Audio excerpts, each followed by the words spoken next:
To be honest, I only listen to you and Caesar because I'm like a bit of a night owl myself. And I just can't go to sleep, you know what I mean? I have to be up early in the mornings, you know, every now and again, and I'm up till 3 o'clock in the morning listening to you two. What people like your boss don't realise, there's a lot of people in the armed forces that listen to your show. Yeah. You know, they work all through the night and stuff like that, and they're tired. I know loads of people that are tired of the normal drivel that radio's got to offer. Gonna get right in that letter, Gary. Well, thank you. Cheers. We'll move on. Let's go to Jean in Rossendale. Hello, Jean. Well, I'd just like to say that I tuned in last night for the first time and found it pretty amazing. It was all right. And then I tuned into the Caesar character. Yeah. Didn't like him much though. Oh, but listen, tune into Caesar tomorrow night. He's a god. You'll love him. He'll grow on you. I don't know. I will anyway. I'm getting a shot. You trust me, don't you, Jean? Yeah. You know you can trust Wild Al. Listen to give Caesar a second go, and you'll love what he does. And I think Jeremy should be. Yes, he should be the third Beavis and Butthead character. They should be Jeremy Bumhole. Jeremy Butthole. You know who Jeremy Scott is? He is Cornholio, isn't it? I am Cornholio. I need peeping from my butthole. That is you, Jeremy Scott. I spilled a box of pins, so I was picking them up while I was waiting. I don't know if I've got them all out or not yet. All right, so you could feel a prick later in the night. I could feel several, I think. Either we could be disturbing him, or he could just be soundly asleep at this Caesar, if you're listening, and I know you are, you're probably sitting on the toilet again, with a fag in one hand and the news of the world in the other, as you were last night, as he always does every night as he listens to us. You probably know a way of getting through to him, because he's got a little bit more clout than we do. So, Caesar, call in on the special line and give us some tips on getting through. Okay? I know you're listening. That's a wonderful appeal you've given there. And the Caesar know that... Wait a minute, I think he's here. I think he's still here. Was that Caesar running past the window? I didn't see him. It could have been. Hold on. How could you miss him? There he is. Yeah, that's him. Caesar, come here, my man. Hey, mate. What do you reckon? What do you reckon on this? I'm disgusted. You are? To be honest, I'm totally disgusted. So you're on my side? I'm 100%. And what do you think of Jeremy not answering the telephone? Well, I think it's just bang out of order, personally. Cowardice, isn't it? Cowardice, hasn't got the ability to pick up the phone and just answer you back in front of all your audience. Have you ever had this trouble before? Because you've been doing phone-ins for the last 17 years or something. Have you ever been told, hey, don't do this? All the time. And what do you do? Not to this extent where I've been told I mustn't do it. I think it's just bang out of order. I think it's well out of order, and me personally, I mean, I'd quit. I'd just walk out. Yeah, I would quit. Out. Yeah. You're braver than I am, I must admit. But this is my first phone-in show. It's what I've always wanted to do. I finally got it. I've been on air 10 days. Yeah. It's difficult for me to walk away. I think it's out of order what they've done to you. You think? I mean, you treat an animal with more regards and more respect than the way that they've treated you. I think it's just disgusting. I've seen the memo, and I'm just horrified that they've done this to you. And they won't even have the decency to answer you back. Those are touching words. Can I shake your hand? Thanks, mate. Thank you. I'll go back to my computer and play games. Good. Bye. If you want to know what's really bugging me... Yeah, what's bugging you? Is the fact that you haven't got Nick Abbott on your radio station. Who? Nick Abbott. Who? Nick Ablett. Isn't he a football player from Everton? Have you heard the latest gossip about Nick Abbott? No, you tell me and I shan't believe it, no matter No, what this is true. The words are he's moving to drive time. If you're a program director, he would worry you because he's got a very uncontrollable mouth. No, but... Oh, no, I'm not finished yet. So neither have I. He's not a music DJ. So why is he not on your radio station in place of this Caesar bloke? Well, he probably sent a tape in, but... He's not half as dangerous as this Caesar, because he's talking out of where you can't see. Right. So you'd rather have Nick than Caesar? Oh, any day. Any day. Caesar's my mate, you know. He's an ordinary bloke and he's my mate. I saw him on the telly tonight. Oh, and I was having my tea and it put me off. Was this on the commercial? Yeah, it was on satellite. And it... Well, have you seen Nick Abbott? He ain't no old painting. He's wonderful. He's gorgeous. How old is Nick? He's not as old as me. And how old are you, Belinda? 33. So have you spoken to him? Have you on the radio? Yeah, loads of times.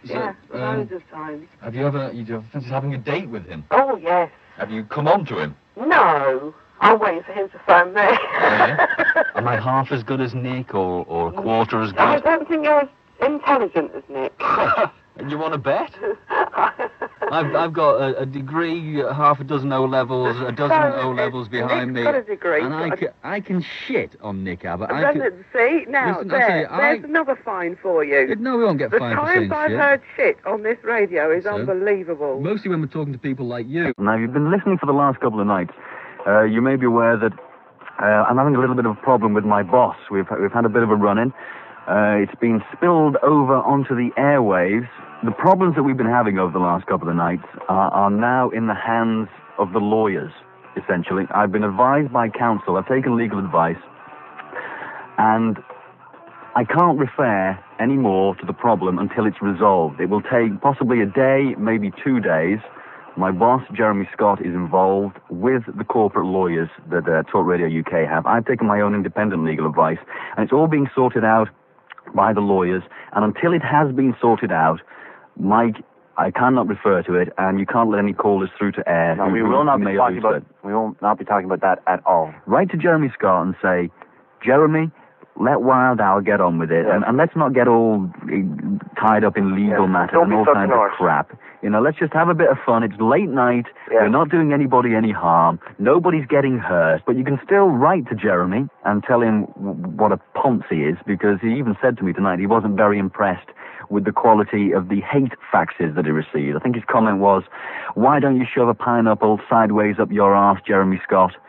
Wasn't very entertaining or funny or in any way creative. You can write to him. He is Jeremy Scott, King of the Dickheads, at Talk Radio UK, London, W1NOTR. What do you think of this, Caesar? The fact that it's got all legal and a bit heavy. I've just got off to the phone off to him. He's not very happy. Is he not? That's why I've just come in here to tell you, pipe it down. Well, I spoke to him early tonight, and he just said, stay back, don't say nothing. He's listening. He's fed up with you telling people to write to him. He's getting very cross. Is he? Oh. As for the legal aspect, I think it's bang out of order. Yeah, who cares? Who cares? Carry on. What would you do, Steve? You've been doing this years. I'll just carry on, mate. You just carry on. I'll just be myself. Yeah, Jeremy We're Scott, bigger than him. Jeremy Scott, go screw yourself. We don't care. We'll do what we want. As I said before, you couldn't program a video recorder, let alone a radio station. Your opinion is valueless. You're still a jerk, and you should write to Jeremy Scott and tell him he's an arsehole. Jeremy Scott, King of the Dickheads, Talk Radio UK. Call Talk Radio UK on 0345 10 53 89. It's the price of a local call, wherever you are.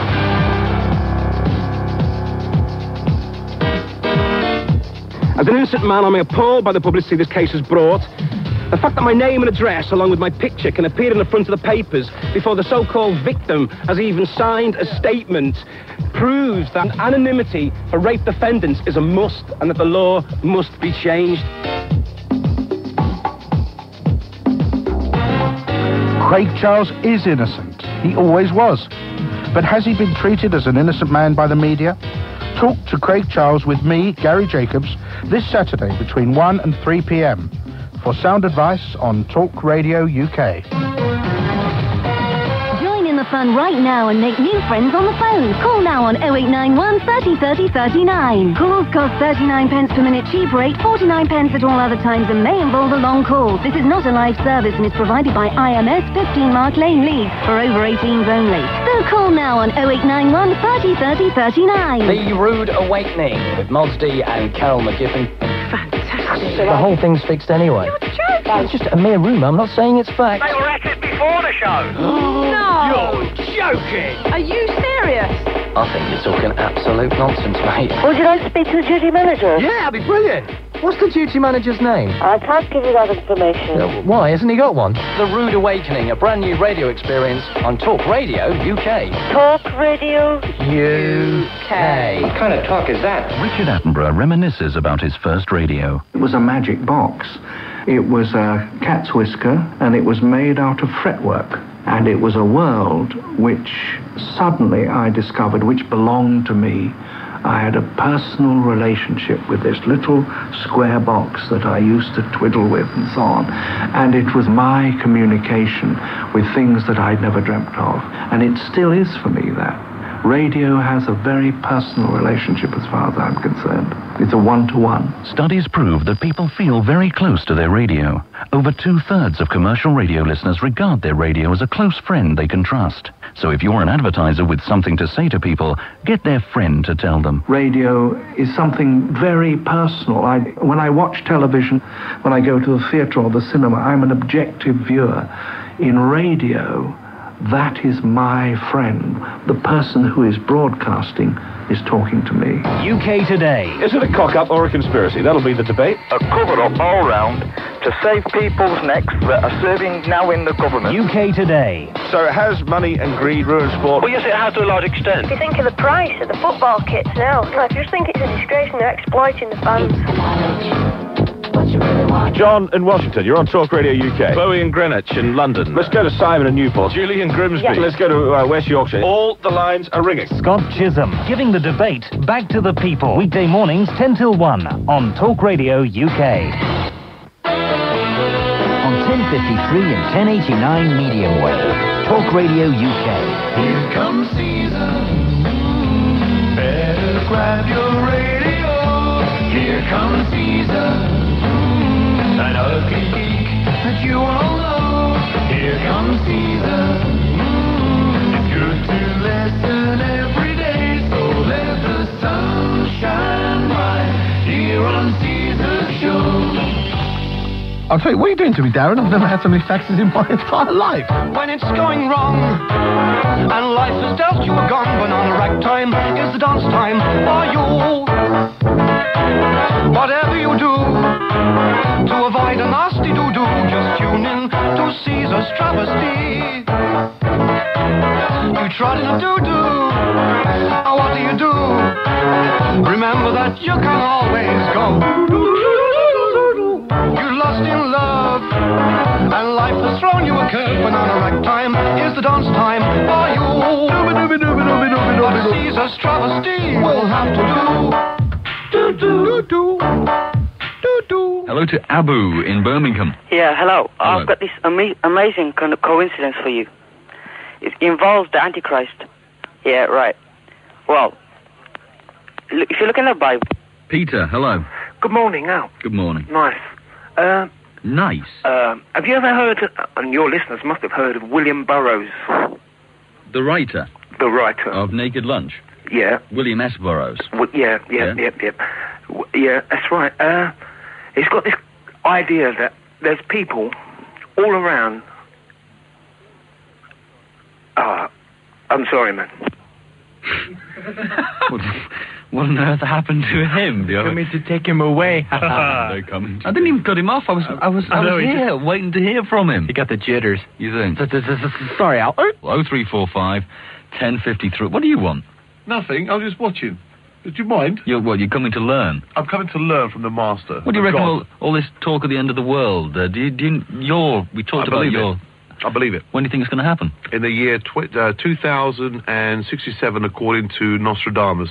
Is it? Yeah. I believe in Nostradamus. I mean, he predicted 54 true facts, and 53 of them... I mean, he predicted thousands of things, but the 53 that he predicted in his own writing and testament, in the book, 54 of them, 53 have been spot on.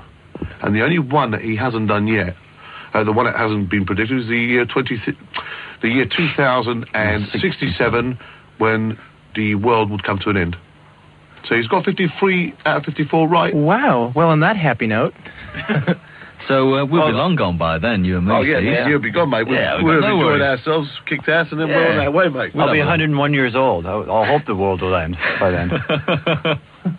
Yeah, I hope that and all. Let's go back to the phones. The point that I was trying to make originally when I phoned up was that the way that I think that you can show you're the best is to have a show, just try one show with completely on-screen calls. What do you think, Mike? Should we do it? Well, let's try it. We'll do it after 3 o'clock. We'll just go through and you'll hear how crap it will be. The laughability content of it will be far better. All right, then we shall see what happens. We'll do that after 3 for you then. Right, and if I'm correct, then, I'll take my £100,000 job immediately. I don't think you will. Oh, all right then, Al. Goodbye. Good night. Oh, look, if you buy 4 packs, you get a free one. Well, that's fine for loo rolls and household towels. I know we'll soon use them. But do we use that many tissues? Does it rain in England? Do ducks have webbed feet? Do you cry every time you get a letter from Harry? Does Carol use a whole box to remove her makeup? The Kleenex free pack offer. Buy any 4 of the special packs of Kleenex tissue, toilet tissue or household towel, and you can send for an extra one free. Kleenex, one of life's little comforts. UK Today.